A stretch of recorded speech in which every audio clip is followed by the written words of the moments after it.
pacto sobre un tema que todo el mundo está de acuerdo en promover, una reforma laboral, pero que nadie concreta. Y más bien aparecen propuestas como las que ha formulado recientemente la congresista Úrsula Letona, que es una abogada también, que conoce de temas laborales, quien ha dicho, por ejemplo, que el despido arbitrario requiere una indemnización mayor, haciendo un distingo entre el despido arbitrario y el despido nulo. ¿Qué se está cocinando en el sector, señor Cristian Sánchez? ¿Y qué quiere decir precisamente lo que está proponiendo la congresista Úrsula Letona? Bueno, gracias por la invitación. Nuevamente estar acá es un placer y compartir con ustedes algunas ideas particulares, pero compartidas con un sector de los laboralistas de este país, las personas que hemos estado dedicados por años al derecho al trabajo y al derecho a la seguridad social, y que sería bueno que la población pueda interiorizar y introducirla en un debate público más amplio, ¿no? En primer lugar, quería destacar que cualquier reforma laboral, para no repetir la experiencia de la última reforma laboral que vive el Perú desde los años 90, debe tener un espacio de diálogo social lo más amplio, legítimo y verdadero posible, ¿no? Los espacios de diálogo social no solo responden a un mandato republicano y de respeto a la democracia en su más amplio contenido, sino que los espacios de diálogo social, en el caso del Perú y varios países que forman parte de la Organización Internacional del Trabajo, son espacios que tienen una relación directa con el convenio 144 de la Organización Internacional del Trabajo, un convenio ratificado por el Perú, ¿no? Y que lo obliga a que garantice dos cosas, ¿no? Procedimientos o espacios verdaderos y legítimos de diálogo, ¿no? Representativo con las organizaciones de trabajadores, organizaciones de empleadores y el Estado, que representa el interés general, ¿no? Y en segundo lugar, que esos mecanismos no son solo formas, apariencias, sino que sean mecanismos verdaderos, constructivos, permanentes y eficaces, ¿no? Ahora, la eficacia de los mecanismos de diálogo no necesariamente tiene que llevar a un necesario acuerdo, ¿no? ¿Qué quiero expresar con esto? Que los mecanismos de diálogo son un fin en sí mismo, ¿no? Los mecanismos de diálogo no nacen necesariamente para llegar a acuerdos. ¿Es deber del Estado procurar que se lleguen a acuerdos? Por supuesto, pero creo que se satisface plenamente la democracia ya con garantizarlos y promoverlos y respetarlos, ¿no? Plenamente no estoy seguro. Que se satisface, sí, pero plenamente, bueno, si no hay acuerdos, el diálogo no llega a ser pleno, ¿no? Pero ahí está la decisión del Estado, ¿no?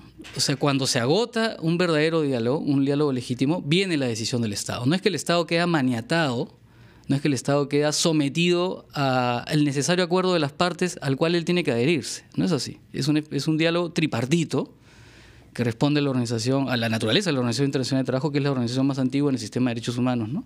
Nace con el Tratado de Versalles. O sea, el diálogo no implica, por supuesto, que todos lleguen al mismo acuerdo, ¿no? No, porque claro. Escuchar y buscar puntos en común, pero se aprobarán cosas en las que no todos estuvieron en común, ¿no? Y cuando no hay acuerdo, el Estado toma una decisión que es legítima socialmente hablando en una democracia. Esa es la primera condición. Ahora, sobre el contenido, que ese es el otro tema de una reforma laboral. Me parece que empezar, como se pretende hacer tanto desde el Congreso de la República o desde el Poder Ejecutivo con la famosa política de productividad y competitividad, tocando un solo de los temas del mercado de trabajo, de que tiene varios problemas, es un problema de plantear un debate de una manera sesgada, ¿no? Los problemas del mercado de trabajo, y lo decíamos del mismo Ministerio de Trabajo durante nuestra gestión, son varios problemas.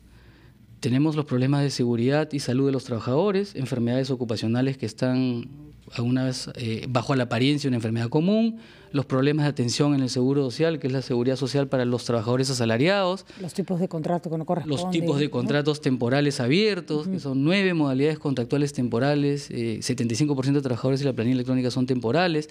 Los problemas de las organizaciones sindicales, que también son legítimos para una agenda amplia, ¿no? O sea, los problemas de la libertad sindical, una tasa de afiliación sindical de 6% en el Perú. Es una tasa todo eso es grave, ¿no? Pero no genera empleo. El problema es que la reforma está básicamente orientada a ver cómo hacemos para reducir la informalidad del 70% y crear un empleo digno para nuestros jóvenes y en general para los trabajadores. Exacto. Ninguna de las cosas que usted ha mencionado tiene una incidencia sobre la creación de empleo. Por eso cuando usted critica que solo se pone el énfasis en un punto, es el punto nuclear. Es eso el que divide las posiciones. Sí. Parcialmente, ¿no? Lo que trato de señalar es que la relación entre medidas concretas de políticas públicas para promover el empleo y derechos de los trabajadores o garantía de los derechos de los trabajadores, incluyendo los derechos individuales o del contrato de trabajo y los derechos colectivos, que es una dimensión que aparece totalmente sesgada o que está invisibilizada en el debate, no se oponen necesariamente. Es decir, se puede promover empleo y empleo con garantías mínimas, ¿no? Con derechos mínimos, ¿no?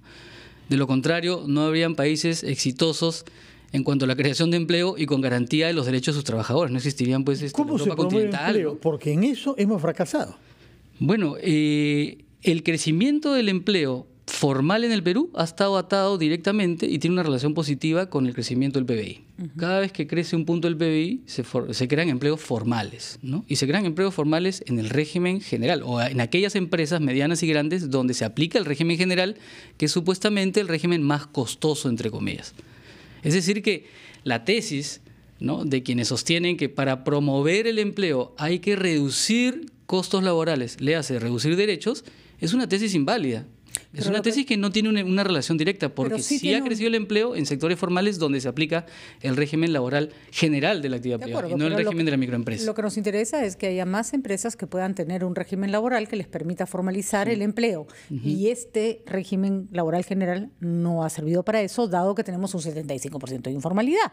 Entonces, mirado de otro lado, lo formal parece estar más o menos resuelto. El problema es lo no formal, que es digamos, el grueso. Y para ellos, ¿cuál es la alternativa? Porque una empresa nueva, pequeña, que quiere contratar gente, al final lo hace en negro, contrata así, contrata así, porque no le da, pues, no le calzan los números, ¿no? Claro, algunas precisiones. En el ámbito de la microempresa, que es donde se concentra el 90% de la informalidad laboral, ¿no? La tasa de informalidad laboral en la microempresa es 90%, ¿no? 9 de cada 10, 90 de cada 100 trabajadores de ese ámbito no tienen un contrato registrado en planilla electrónica y no acceden a ningún tipo de derechos, ¿no? Se le paga la mano y chao.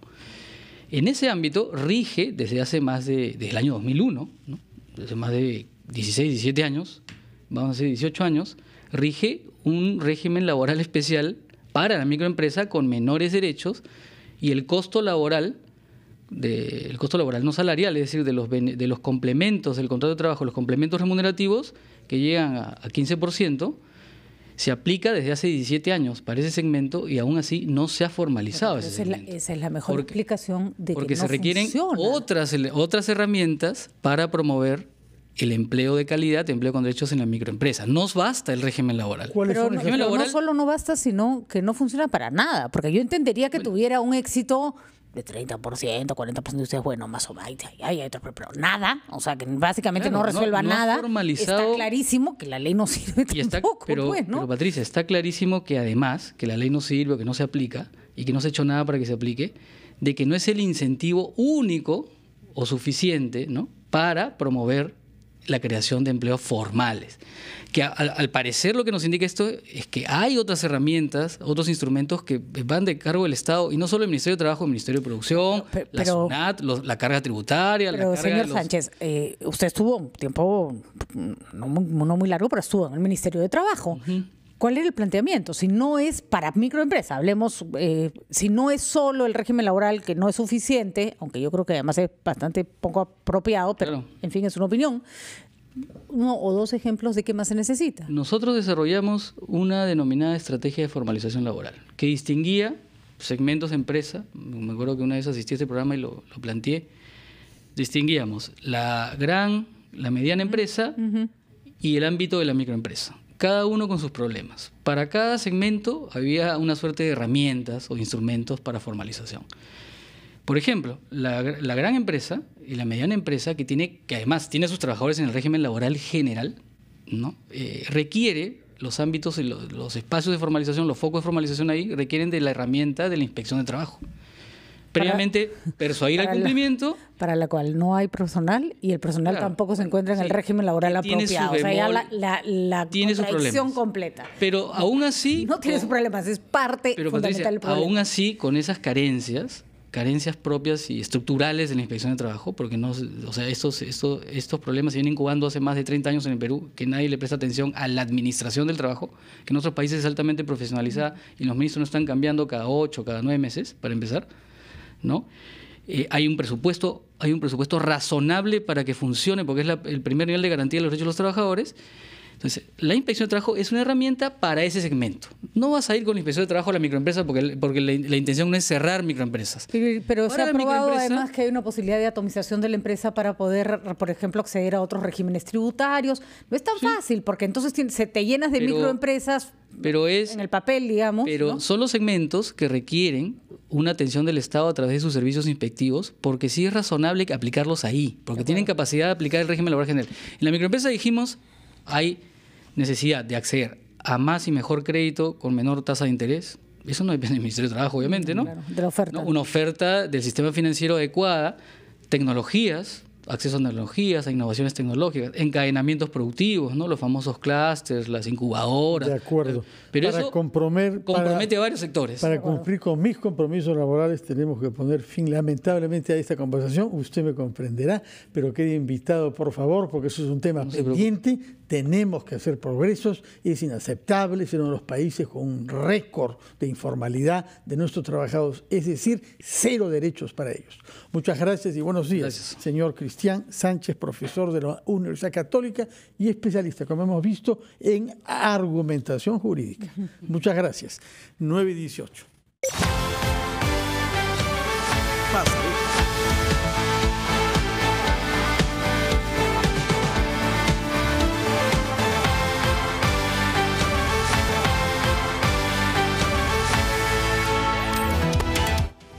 Todos hemos quedado conmocionados con la tragedia del bus Saji el día domingo pasado en un canchón de San Martín de Porres. Ha salido a luz que ese canchón funcionaba como terminal con la autorización del Ministerio de Trabajo. La pregunta que se plantea... Perdón, disculpa, me he quedado pensando en Cristián Sánchez.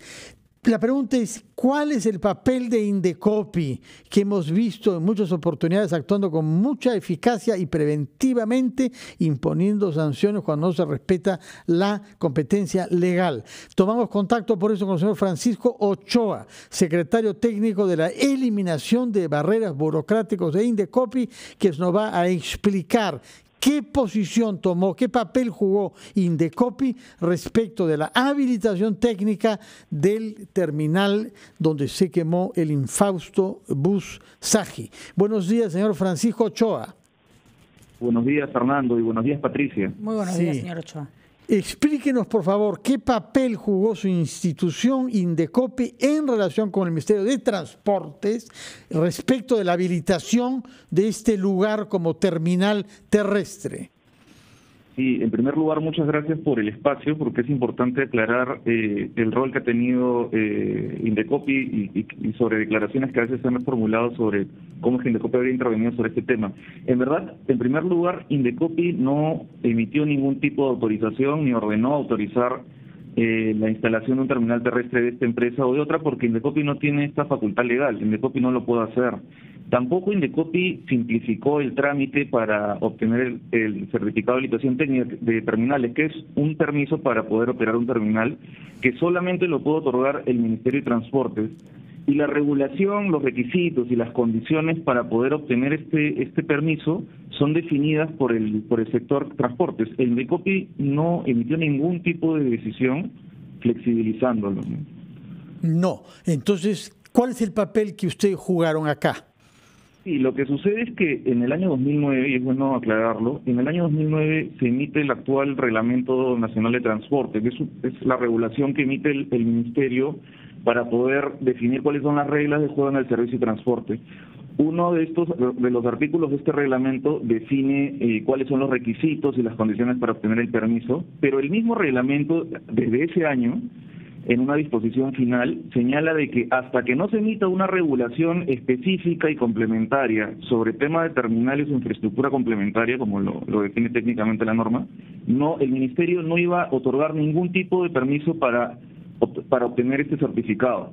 Entonces, ese tipo de decisión no es acorde con nuestro sistema legal, porque ninguna autoridad pública puede decirle al usuario: yo no te voy a atender ni voy a tramitar un procedimiento. Es como si Indecopi dijera: yo no voy a otorgar ningún tipo de registro de marcas hasta que no saque mi reglamento, hasta que tenga el personal adecuado. Ese tipo de decisión fue la que Indecopi en múltiples decisiones, no solamente respecto a este tipo de empresas, sino en cualquier tipo de empresa de transporte que presentaron denuncias, lo declaró como barrera burocrática y legal. Entonces, no es que se eliminaron requisitos para el permiso, porque eso ya estaba definido en el reglamento. ¿Qué cosa era una barrera burocrática y legal?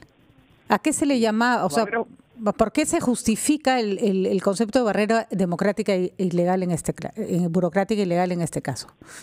Sí, gracias, Patricia. De hecho, es una importante pregunta. Las barreras burocráticas son todas aquellas condiciones, requisitos o impedimentos que puede plantear el Estado o imponer el Estado a cualquier ciudadano cuando quiere realizar un trámite o cuando quiere desarrollar una actividad económica, ¿no? Ya sea una bodega, un restaurante, una empresa de transporte. Y que puede afectar la libre competencia y que puede generar gastos innecesarios. En este caso, ¿cuál era el problema? Claro, en este caso, la barrera burocrática que se denunció fue la decisión del Ministerio de no otorgar ningún tipo de autorización ni de evaluar ni siquiera, ¿no?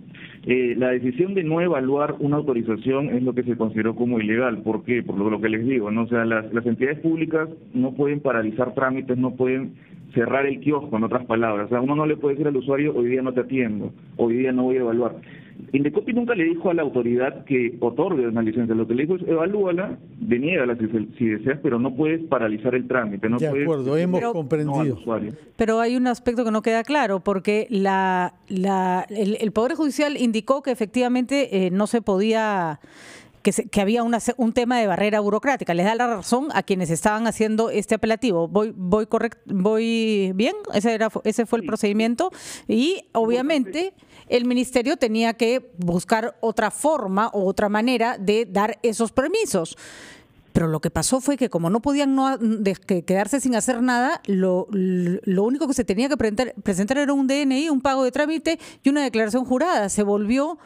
Es una cosa que haya barreras burocráticas y otra cosa es que sea así de laxo la autorización.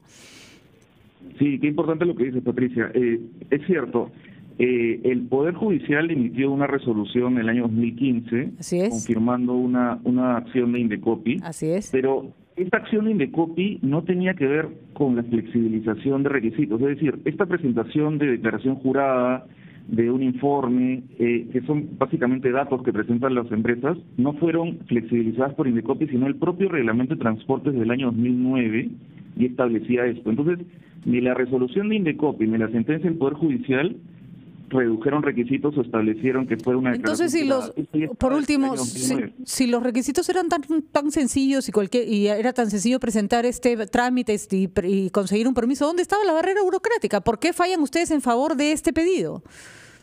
Claro, no fallamos en favor de que se le otorgue la autorización, sino de que más bien que el Ministerio pueda evaluarlo, porque el Ministerio dijo en múltiples decisiones sobre este tipo de permisos que no iba ni siquiera a evaluarlos. O sea, hay una diferencia entre que la autoridad diga yo te voy a exigir determinados requisitos y hay otro supuesto donde la autoridad dice yo no voy a evaluar para denegar. ¿Cuál era la razón del Ministerio para no evaluar más? Simplemente por el hecho de que no existía una normativa que ellos mismos tenían que emitir. Bueno, hubiera sido interesante que dijeran que se aplicaba esa norma antes de que existiera la normativa. El Ministerio tenía sus razones para no dar más licencias, ¿no? Es la misma razón por la cual no se dan más licencias de universidades. Es decir, por algo se toman las decisiones. Lo que pasa es que si después se le saca la vuelta, pasa lo que pasa. Y creo que Indecopi tendría que revisar, porque suena todo muy formalista, me va a disculpar. Porque lo que se consiguió al final es que el Ministerio se viera obligado a dar autorizaciones de cualquier manera. Lo que sucede es que el Ministerio mismo definió los requisitos, o sea, no fue Indecopi quien definió. De acuerdo, pero se declaró una barrera burocrática el hecho de que el Ministerio se hubiera tomado la precaución de no dar más permisos a lo que claramente era un tema de informalidad. En fin, ha dado usted su respuesta, veremos cómo se analiza esto en las instancias correspondientes. Le agradecemos su participación. Gracias, señor Francisco Ochoa, alto funcionario de Indecopi. Nos vamos al Congreso, donde ya está hablando el primer ministro Salvador del Solar.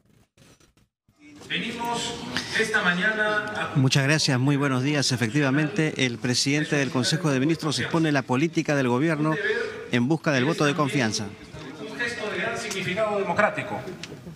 Venimos aquí para solicitar la legitimidad de parte de quienes fueron elegidos por el pueblo y ejercen la representación política de todos los peruanos.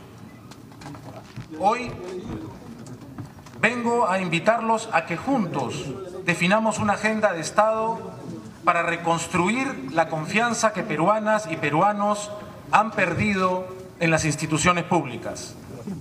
Hoy los invito a levantar la mirada de la coyuntura y mirar lo hecho por el gobierno como un proceso que se enmarca en nuestra historia. Vengo a convocarlos para que pensemos qué país queremos dejar para nuestros jóvenes. Vengo a hacer un llamado sobre las que deberían ser nuestras prioridades, porque tenemos la oportunidad de sentar las bases para un nuevo destino. Nosotros podemos cambiar la historia.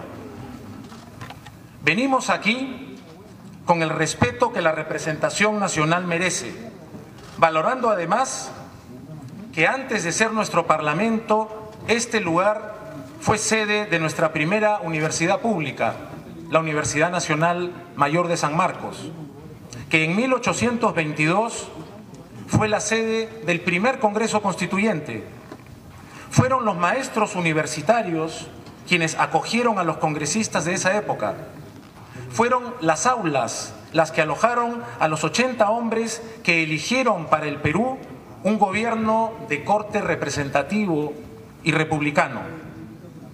Fue la educación la que nos llevó a la libertad. Fue la educación la que dio lugar a la representación. En julio del 2021 cumpliremos 200 años de ser un país libre e independiente, un país soberano, entregado al desafío de gobernarse a sí mismo. En estos 200 años de vida independiente, ¿qué libertad hemos sido capaces de construir para nuestros ciudadanos? ¿Cuál es la libertad que imaginamos al entonar ese canto colectivo que aprendemos en nuestras escuelas y también gritamos en nuestros estadios? No han pasado todavía 4 semanas desde que este gabinete asumió sus funciones. En estos días hemos sido testigos del terrible aumento de los feminicidios, también de la muerte de 8 mineros en Huamachuco y de 17 pasajeros en el terminal de Fiori. Ambos casos consecuencias fatales de la informalidad que lamentablemente define nuestra realidad, así como en tantos otros aspectos desde hace décadas. ¿Qué libertad es la que hemos creado para nosotros mismos?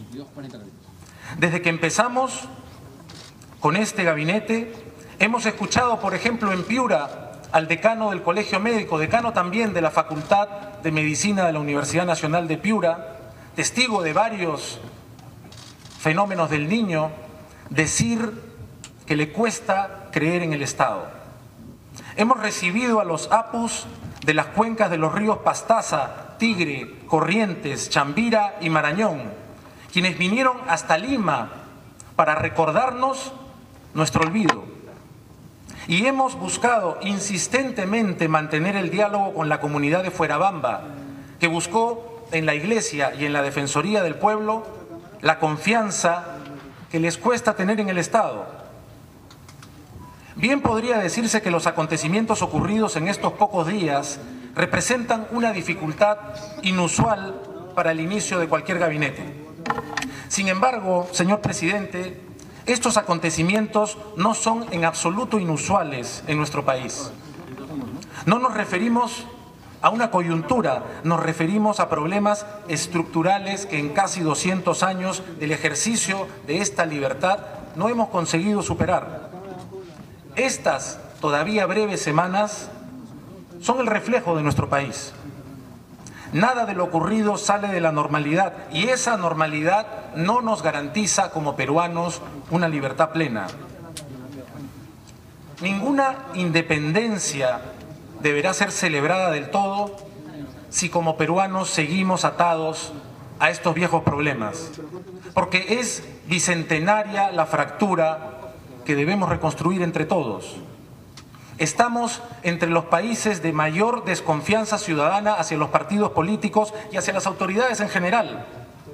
también tenemos uno de los más bajos índices en toda la región de confianza entre las personas.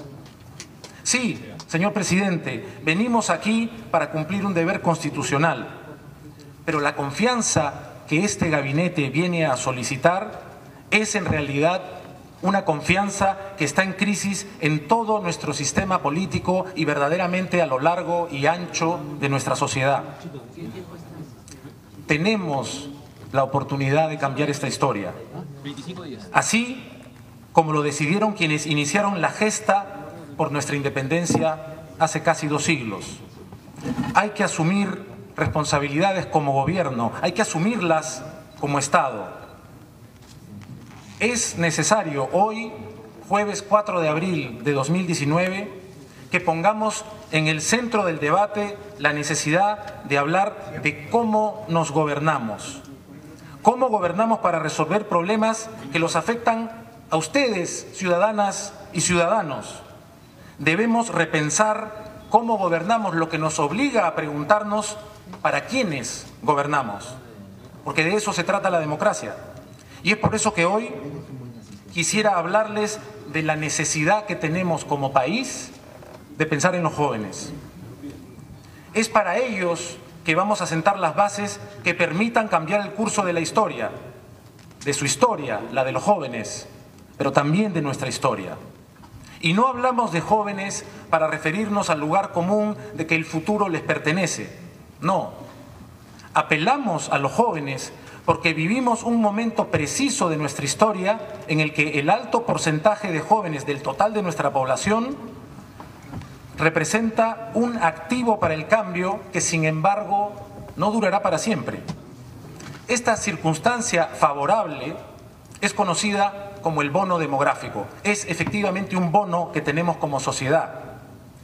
La CEPAL estima que América Latina dejará de gozar del bono demográfico en aproximadamente 5 años.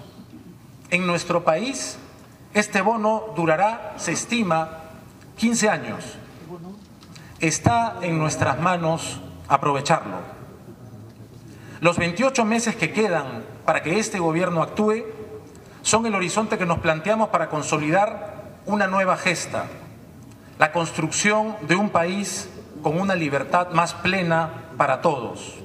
Por eso debemos preguntar a peruanas y peruanos cuáles son las independencias casi 200 años después que hoy buscamos, de qué males debemos liberarnos para alcanzar nuestras plenas libertades.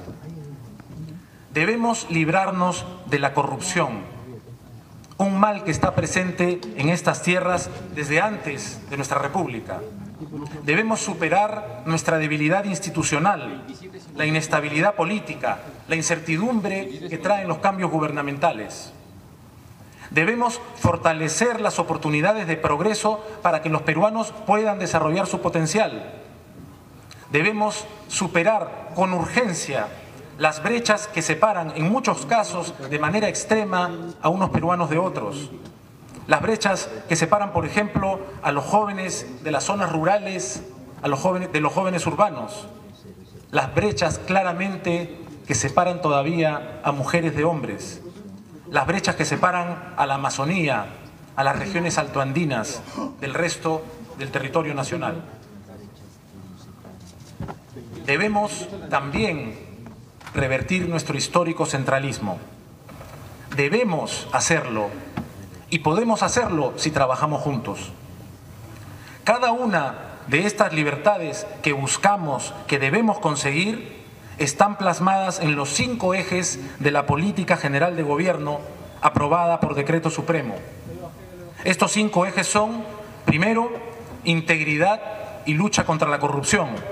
Segundo, fortalecimiento institucional para la gobernabilidad. Tercero, crecimiento económico, equitativo, competitivo y sostenible. Cuarto, desarrollo social y bienestar de la población. Y quinto, descentralización efectiva para el desarrollo. Tan cerca del bicentenario, tan cerca de conmemorar la gesta que peruanas y peruanos libraron para darnos la independencia, nos corresponde actuar. A continuación, plantearé los retos que enfrentaremos en cada uno de estos ejes para sentar las bases que nos permitan construir un país mejor. Integridad y lucha contra la corrupción. Cambiar la historia supone construir un país íntegro que luche contra la corrupción. De acuerdo a la encuesta nacional de hogares de 2018 del INEI, el 53% de los peruanos considera que la corrupción es el principal problema que afecta a la ciudadanía. El número de casos de corrupción que se encuentran en trámite a nivel nacional superan los 39.000, según la Procuraduría Especializada en Delitos de Corrupción.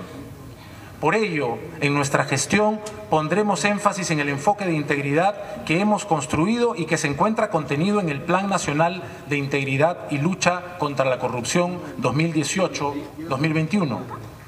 La integridad debe ser el nuevo signo de la función pública, pues es lo único que nos garantizará la sostenibilidad de las medidas de combate a la corrupción. Se han tomado medidas concretas en la implementación del modelo de integridad en el Poder Ejecutivo, así como la creación de 25 comisiones regionales anticorrupción.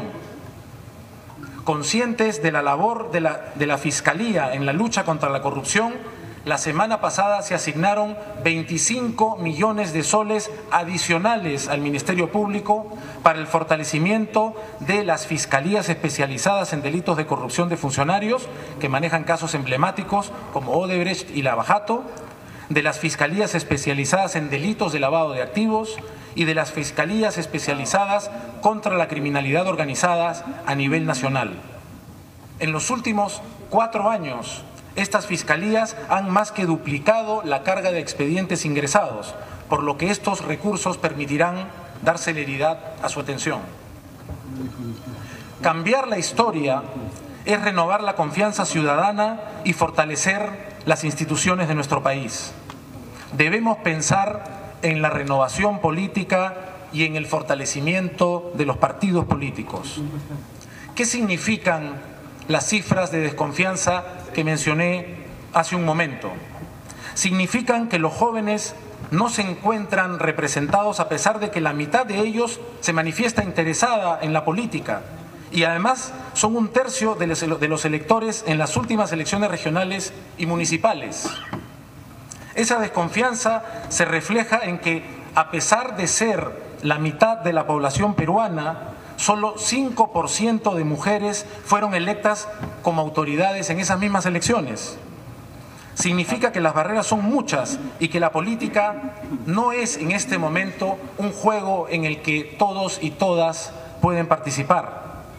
Es imperativo abrir esa puerta que ha permanecido cerrada por demasiado tiempo. Es necesario que nuestra democracia adquiera un sentido real. Por eso es que, a pedido del presidente de la República, en el mes de marzo recibimos un grupo de iniciativas preparadas por la Comisión de Alto Nivel para la Reforma Política, que serán el fundamento de un conjunto de propuestas que presentaremos en los siguientes días a este Congreso. Que no quede ninguna duda de que la reforma política es una altísima prioridad para este gobierno y para todos los peruanos. Este grupo de iniciativas complementa las que presentamos el año pasado y esperamos que el Congreso las discuta y las apruebe en un periodo razonable de tiempo.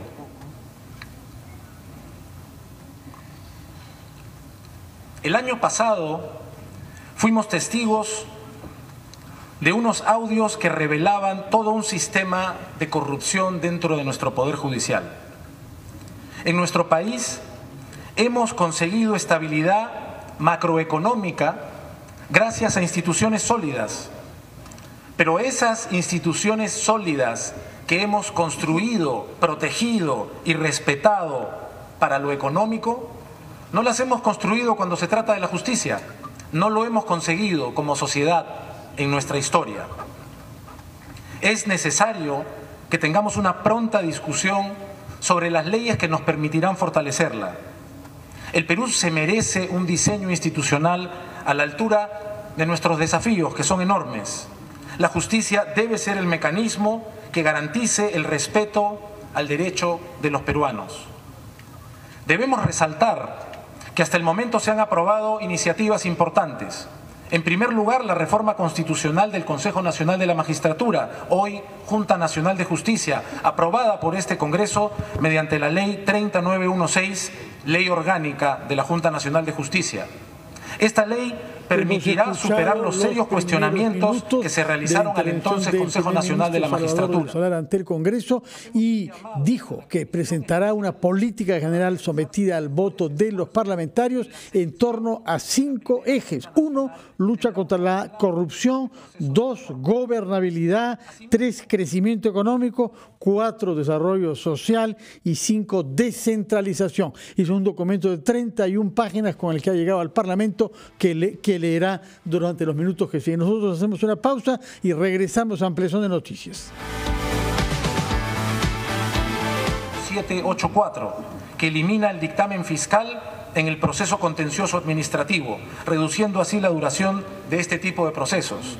Además, esta medida permitirá al Ministerio Público redistribuir a los fiscales que se dedicaban a lo contencioso administrativo hacia otras áreas donde claramente se necesita un refuerzo. Esperamos que los despachos fiscales especializados en violencia contra la mujer y los integrantes del grupo familiar sean, a consecuencia de esto, una prioridad. A pesar de lo avanzado, tenemos todavía tareas pendientes. Han transcurrido 8 meses desde que el presidente de la República, en su mensaje a la Nación, expresó que estamos en un punto de quiebre para enfrentar la corrupción y recuperar la confianza que la población ha perdido. Aún tenemos importantes proyectos a consideración del Congreso de la República, como el referido a la creación del Consejo para la Reforma de Justicia. Estas iniciativas tienen como objeto mejorar la calidad de la administración de la justicia y sobre todo buscan enviar un mensaje muy claro al país. No podemos tolerar más la falta de transparencia e integridad en nuestras autoridades judiciales y en nuestra política. En este contexto es crucial que nos preguntemos si en el esfuerzo que tenemos que hacer por recuperar la confianza de la ciudadanía vamos en la dirección correcta cuando una subcomisión de este Congreso, a pesar de que todos los peruanos hemos visto que la oficina de un fiscal, lacrada por fiscales, fue violada y ha sido aceptado por su equipo, que una subcomisión de este Congreso considere que no hay mérito para que esas investigaciones se hagan. Estamos aquí para cambiar la historia, no para repetirla. Estamos aquí para salir de la corrupción y todos juntos tenemos que hacerlo. Desde el Congreso de la República, presentación del presidente del Consejo de Ministros. Señor presidente, señoras vicepresidentas, es también garantizar el crecimiento económico con equidad y también. Nuestros jóvenes merecen ver el futuro con esperanza, con la certeza de que podrán conseguir sus sueños. Nuestros jóvenes deben tener las oportunidades para sacar el máximo provecho de su talento y con esfuerzo y dedicación poder realizar sus planes de vida. Para ello necesitan una economía sana, con oportunidades de empleo y alternativas para el emprendimiento. La combinación de equilibrio fiscal con crecimiento económico que venimos experimentando en los últimos años ofrecen las condiciones para el desarrollo del Perú. Pero el país al que aspiramos luego del Bicentenario requiere que volvamos a mirar nuestro territorio y desarrollemos sus potencialidades económicas. Se dice con mucha facilidad que la economía anda mal, que la economía es un problema, que la economía no despega. Sin embargo, es importante que sepamos, que lo repitamos, jóvenes del Perú, que en el año 2018 la economía creció a una tasa de 4%, muy por encima del 2.5% que registramos en 2017, muy por encima del 1.5% que fue el crecimiento promedio de América Latina. Hay además que resaltar que el crecimiento económico de nuestro país en el 2018 se debió a un fuerte repunte de nuestra demanda interna. La inversión pública, además, y la inversión privada mostraron tasas importantes de crecimiento. Estamos hablando del 8.5% y del 4.5% respectivamente. Al mismo tiempo, los ingresos se recuperaron alcanzando el 19,5% del Producto Bruto, el ratio más alto que hemos alcanzado desde 2015. Ello muestra la confianza de los agentes en los fundamentos económicos de nuestro país. La inversión privada seguirá siendo un motor de la economía, impulsada principalmente por la actividad minera, destacando en esa actividad los proyectos como Quellaveco, Mina Justa y la ampliación de Toromocho. Ello nos permite estimar para este 2019 un crecimiento económico incluso mayor al del 2018. El sector externo, y esto necesita también ser destacado, muestra también un gran dinamismo. Es así que en este 2019 marcaremos un nuevo récord de exportaciones totales y experimentaremos un crecimiento sostenido hasta alcanzar para el 2021 los 60.000 millones de dólares como resultado del impulso constante que damos a la agenda comercial de nuestro país, que busca entrar a nuevos mercados para nuestros productos y consolidar aquellos en los que ya tenemos acuerdos vigentes. Hemos concluido muy recientemente las negociaciones con el Reino Unido y hemos iniciado las negociaciones para optimizar nuestro acuerdo comercial con China. Para lograr el crecimiento sostenido de nuestra economía en los próximos años, debemos trabajar en las siguientes líneas de acción. Fomentar la competitividad y la productividad. En diciembre del año pasado se dio un paso fundamental con la aprobación de la Política Nacional de Competitividad y Productividad, que establece la ruta que nuestro país requiere para transitar, para impulsar y consolidar el crecimiento económico, no solo del mediano plazo, sino principalmente de nuestro largo plazo. Para implementar esta política, actualmente los sectores vienen trabajando en la elaboración del Plan Nacional de Competitividad a través de comités técnicos que son tanto públicos como privados. Este plan incluirá un conjunto de medidas integrales asociadas al desarrollo del capital físico, del capital humano y de la eficiencia de los mercados y las instituciones. Esto incluirá medidas concretas relacionadas al financiamiento de las MIPES, la mejora de los estándares de calidad en las compras públicas, la diversificación de la oferta exportable, también transparencia en las sentencias judiciales, entre otras medidas. Hemos tomado la decisión de impulsar las zonas económicas especiales, para lo cual presentaremos un proyecto de ley marco con enfoque en la atracción de empresas que desarrollen investigación y desarrollo científico para el crecimiento y desarrollo de industrias exportadoras de alto valor y de alta generación de trabajo, innovación y transferencia tecnológica y la generación de encadenamientos productivos que beneficien específicamente a la región. Ha escogido 3 frases que ha sometido a el severo análisis del fact-checking. Buenos días, David. Buenos días. Efectivamente, escogimos 3 frases. La primera fue pronunciada por Julio Chávez Chong, alcalde de San Martín de Porres, a propósito de lo que ha ocurrido con la tragedia de Fiori y en relación a la competencia que tiene o no la municipalidad para fiscalizar los buses en la vía pública. Dijo lo siguiente. Informamos a Sutran que estas empresas informales estaban tomando las calles, porque esa fiscalización ya no es municipal. Falso. Calificamos como falso lo dicho por el alcalde porque, en principio, la Ley Orgánica de Municipalidades, en el artículo 73, establece específicamente que las competencias de las municipalidades son en diferentes servicios públicos, incluyendo el tránsito, circulación y transporte público. Además, la Ley General de Transporte y Tránsito Terrestre, en su artículo 18, establece específicamente las competencias de las municipalidades distritales y dice que entre ellas está la de gestionar y fiscalizar en materia de tránsito dentro de su jurisdicción en concordancia con las disposiciones de la Municipalidad Metropolitana y de los reglamentos nacionales vigentes. Nos comunicamos con la municipalidad, en principio nos dijeron que se habían hecho coordinaciones y denuncias y que esa era parte de su labor, pero luego nos comunicamos también con el subgerente de transporte local de la municipalidad, quien nos dijo que sí tenían esas competencias y que además estas en el 2017 se ampliaron de las vías locales y distritales a las vías metropolitanas a través de un convenio de cesión de competencias firmado con la Municipalidad de Lima. En consecuencia, de manera que probadísimamente falso lo que nos dijo el alcalde Chávez San Martín de Porres. Es falso. La segunda frase de un congresista, me parece, muy Exactamente. discutido. La segunda frase fue pronunciada por el congresista Héctor Becerril en relación a una denuncia periodística sobre sus reuniones con el exalcalde de Chiclayo, Cornejo Chinguel, involucrado en la banda de los temerarios del crimen, la organización.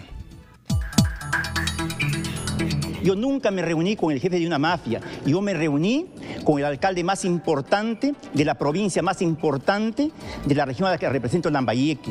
En ese entonces no tenía ningún cuestionamiento. Engañoso.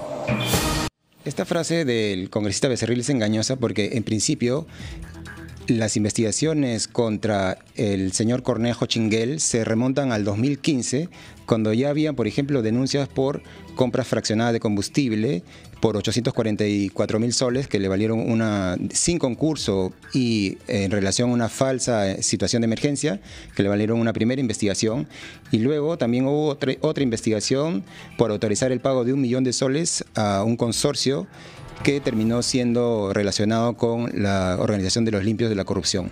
De hecho, el 29 de abril del 2016, que se produce la primera reunión que se denunció en una reciente publicación periodística, ya existía una primera intervención de parte de la Fiscalía contra el municipio de Chiclayo y se habían realizado incautaciones y por una sobrevaloración, una presunta sobrevaloración de una obra hidráulica, la Fiscalía hizo un allanamiento incluso a la municipalidad y ya existían estos indicios de temas de corrupción. Todos estos temas y estos casos y otros más fueron la base que dio la pista para la investigación de los temerarios del crimen, por la cual estaba involucrado el exalcalde de Chiclayo. En consecuencia, si bien en ese momento no estaba investigado por casos de crimen organizado, sí está involucrado en diversos episodios de corrupción que motivaron esta investigación. Engañoso lo que dijo Héctor Becerril. Creo que la tercera es de otro congresista, pero nada menos que del presidente del Congreso. Sí, la tercera fue del congresista Daniel Salaverry, quien en relación a los logros de su gestión dijo lo siguiente. La OEA, Jaime, te cuento y le cuento a los amigos que nos están viendo, acaba de firmar un convenio con el Congreso del Perú, primera vez en la historia. Engañoso.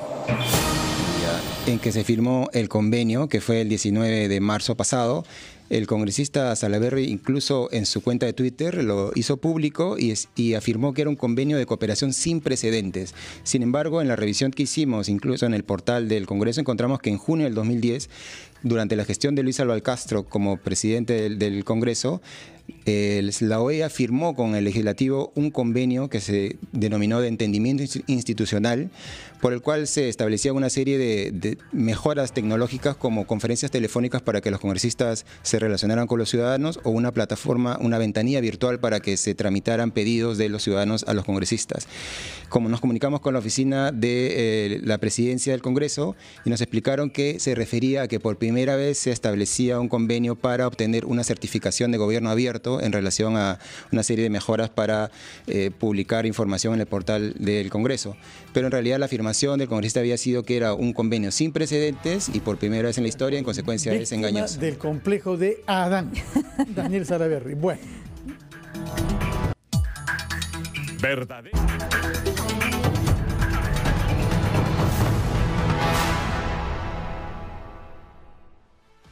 Bueno, fue David Hidalgo que como cada jueves contribuye acá con su capacidad de periodista de investigación, la suya propia y la de Ojos Públicos. Regresamos con el primer ministro Salvador Solar, que expone su política general ante el Congreso de la República.